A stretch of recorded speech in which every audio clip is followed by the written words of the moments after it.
Assalamualaikum warahmatullahi wabarakatuh. Perkenalkan, nama saya Janti Sadiantina. Saya perwakilan dari kelompok 1 Perencanaan Pendidikan yang akan menyampaikan hasil diskusi kami tentang analisis SWOT dan apa saja jangka pendek, menengah, dan panjang pada RPS.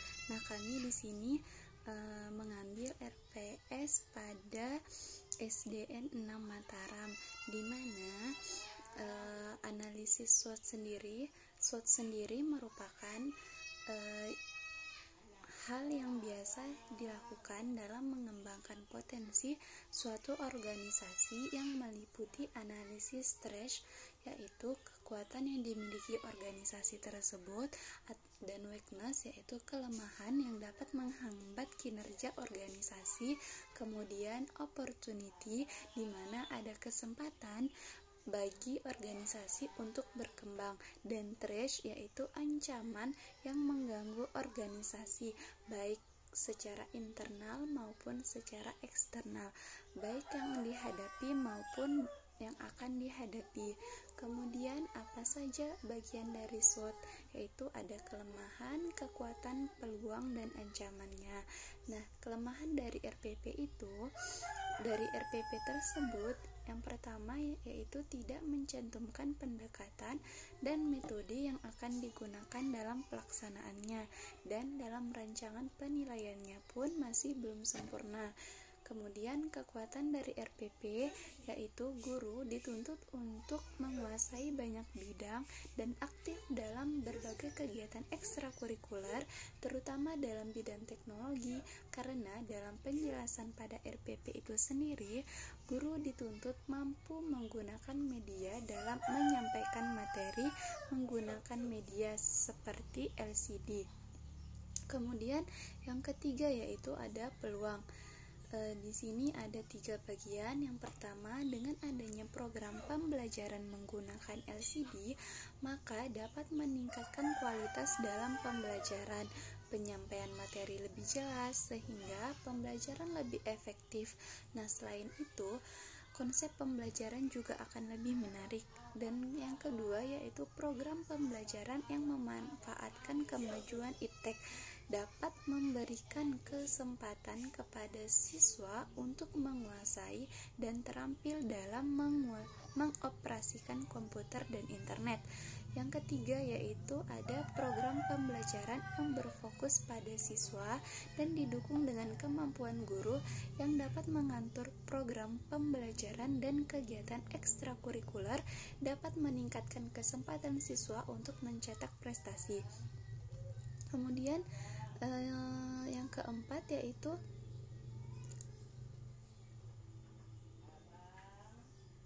ada ancaman, di mana program pembelajaran menggunakan LCD dapat menyebabkan kemungkinan guru malas untuk menjelaskan materi dengan menuliskan kembali di papan tulis, misalkan seperti pada kasus yang mengandung teori hitungan seperti matematika, sehingga siswa itu sulit untuk memahami teori pada pembelajaran matematika tersebut. Kemudian yang kedua yaitu pembuatan peta kelas dengan mengelompokkan siswa yang pandai, sedang, dan kurang, yang dapat menimbulkan kesenjangan antara ketiga kelompok siswa tersebut, di mana siswa yang mengetahui dirinya berada dalam kelompok kurang pandai dapat menimbulkan rasa iri dengan kelompok siswa yang lainnya, bahkan dapat menyebabkan anak merasa minder dan malu yang berujung pada berkurangnya minat belajar pada anak tersebut. Selain itu, dalam RPS juga terdapat 3 rencana, yaitu ada rencana pendek, menengah, dan rencana jangka panjang, di mana yang pertama yaitu rencana jangka pendek atau kurun waktu selama 1 tahun. Yang pertama yaitu di bidang kurikulum, di mana memberikan beberapa tambahan pada pelajaran kepada siswa dengan cara mengadakan perbaikan dan pengayaan, kemudian mengefektifkan program remedia, kemudian melaksanakan ulangan bersama setiap akhir bulan. Yang kedua, pada bidang pengembangan sumber daya manusia. Yang pertama, mengefektifkan KKG, mengadakan lomba kreativitas guru. Yang ketiga, pemilihan Teacher of the Year. Setiap guru kelas membuat peta kelas, yaitu mengelompokkan siswa yang pandai, sedang, dan kurang. Dengan dasar itulah, guru dapat memberikan layanan kepada siswa itu secara tepat. Kemudian mengadakan siraman rohani bagi guru-guru dan masyarakat sekitar setiap hari Minggu pagi di balai desa. Dan pemilihan Student of Year. Yang selanjutnya pada bidang kesiswaan. Yang pertama, siswa mengikuti lomba olimpiade, mengikuti lomba festival kompetensi siswa, sholat Jumat berjamaah, baca tulis Al-Quran, sholat zuhur berjamaah, melaksanakan hari besar agama, mengadakan pesantren Ramadan, melaksanakan pentas seni, penyuluhan narkoba, serta penyuluhan pentingnya kesehatan bagi anak.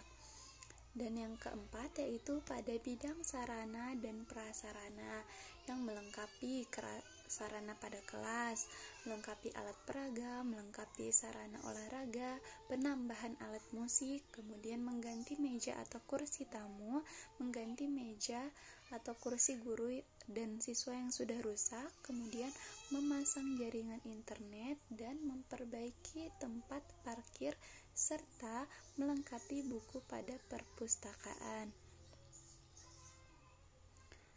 Kemudian yang kedua yaitu pada rencana jangka menengah atau kurun waktu selama 4 tahun, di mana yang pertama ada pada bidang kurikulum, yaitu memberikan bimbingan secara khusus pada siswa yang berbakat, kemudian mempersiapkan siswa mengikuti berbagai lomba, baik lomba tingkat kecamatan, kabupaten, dan provinsi. Yang kedua, pada bidang pengembangan sumber daya manusia, yaitu memberikan pelatihan bahasa Inggris dan komputer bagi guru, mengadakan pelatihan pengembangan silabus, workshop peningkatan mutu bersama BSNP, mengikut sertakan guru ke seminar nasional. Dan yang ketiga yaitu pada bidang kesiswaan, seperti memberikan bimbingan kepada siswa berbakat dengan membentuk kelompok belajar yang dipandu oleh guru, orang tua murid, baik bidang akademik maupun non-akademik. Dan yang kedua yaitu mengikuti berbagai lomba mata pelajaran, baik di tingkat gugus, kecamatan, kota, ataupun di tingkat yang lebih atas seperti tingkat provinsi dan nasional. Dan yang terakhir adalah mengikuti event terbuka dalam bidang akademik maupun non-akademik. Dan yang terakhir yaitu rencana jangka panjang dalam kurun waktu selama 8 tahun, di mana yang pertama yaitu bidang kurikulum, pembelajaran menggunakan LCD, harus menyediakan beberapa LCD di dalam kelas siswa. Kemudian bidang kesiswaan, siswa terampil menggunakan atau mengoperasikan komputer dan internet. Kemudian siswa mampu menjuarai setiap lomba minimal di tingkat kecamatan.